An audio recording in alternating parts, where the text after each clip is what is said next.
Kemudian ada rumput ilalang ya, yang biasa digunakan adalah akarnya.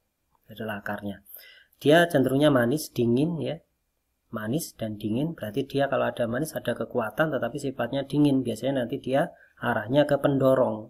Mendorong tapi sifatnya dingin, mengusir panas arah ke bawah. Oke. Dia meridiannya paru, lambung dan juga usus, bladder, kandung kemih ya. Makanya arahnya ke bawah, maka fungsinya nanti adalah pada kasus panas di atas ya, paru-paru. Kemudian paru nanti biasanya akan nyambung ke jantung juga, di lambung ataupun di kandung kemih itu nanti akan dibuang ke bawah, didinginkan dengan cara dibuang ke bawah. Maka secara aksinya dia ada induktor kencing ya. Dia akan menginduksi diuresis. Cara melihatnya nanti biasanya kalau kita pegang orangnya itu panas ya, maka ini cenderungnya api nanti.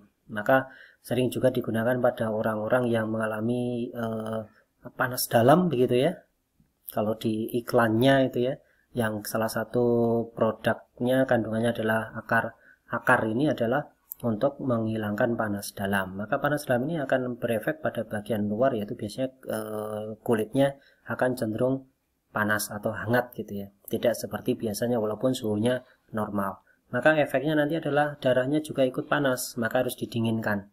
Nah, harus didinginkan karena dia cenderungnya adalah diuresis, maka ketika mengkonsumsi ini harus diimbangi dengan air yang segar ya. Kemudian menghentikan perdarahan adalah perdarahan diakibatkan karena ekses panas ya, bukan karena defisiensi. Karena nanti ada kasus bleeding tetapi karena defisiensi. Nah, ini adalah kasus perdarahan karena ekses panas ya, jangan sampai kebalik. Kemudian juga menghilangkan membersihkan panas ya dengan cara diuresis tadi. Indikasinya ini secara umum tentu saja nanti kita bisa gunakan pada kasus-kasus yang lain, tentunya dengan melihat keumuman daripada sifat dan juga rasa, meridian ya, afinitasnya dan juga aksinya ya. Ini contoh adalah pada kasus perdarahan dikarenakan adanya darah yang panas. Darah panas ini macam-macam ya, apakah dari liver yang panas, jantung yang panas, ini bisa terjadi, atau dari paru-paru yang panas bisa. Kemudian pada kasus udem, tetapi diakibatkan karena unsur panas juga. Jadi nanti udem itu belum tentu karena adanya dingin ya, belum tentu. Secara umum memang lebih sering adalah karena adanya defisiensi yang ginjal. Jadi ginjalnya dingin menyebabkan udem di bagian kaki. Tetapi nanti ada kasus di mana udema ini adalah karena ginjal terlalu panas ya. Adanya ginjal terlalu panas ini nanti juga bisa menyebabkan udem. Biasanya nanti kencingnya juga ikut panas. Pada kasus yang lain adalah karena panas di liver ya, panas di liver.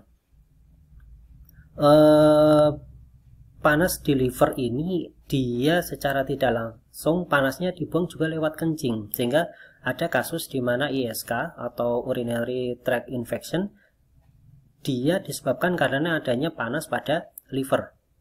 Bukan ya, memang nanti ketika dicek secara lab mungkin karena adanya bakteri di bladder ya, kandung kemih, ataupun lewat urin ya akan ditemukan adanya darah, tetapi sumber masalahnya adalah di liver. Sehingga kalau orang zaman dahulu kasus-kasus ISK ataupun mungkin mudahnya awal-awal adalah anyang-anyangan ya, dysuria, itu jempol dikareti ya, dikareti, dan kita paham bahwa karet di jalur jempol itu berada di jalur meridian liver 2 ya, liver 2. Nah, ini kan jalur liver sebenarnya. Liver 3 itu nanti merujuknya ke liver, sedangkan liver 3 merujuknya ke liver 2 merujuknya sudah arah ke bagian bladder. Jadi ada hubungan antara liver dan juga kandung kemih. Jadi panasnya di kandung kemih bisa disebabkan karena panas dari liver. Nah, untuk penggunaannya biasanya cukup dengan rebusan 15-30 gram ya. Kalau misalnya kondisi fresh, ini kalau kondisinya kering ya dry ya, tapi kalau kondisi fresh ya bisa 2 kali lipatnya. Ini untuk rumput ilalang yang digunakan biasanya akarnya ya. Kemudian ada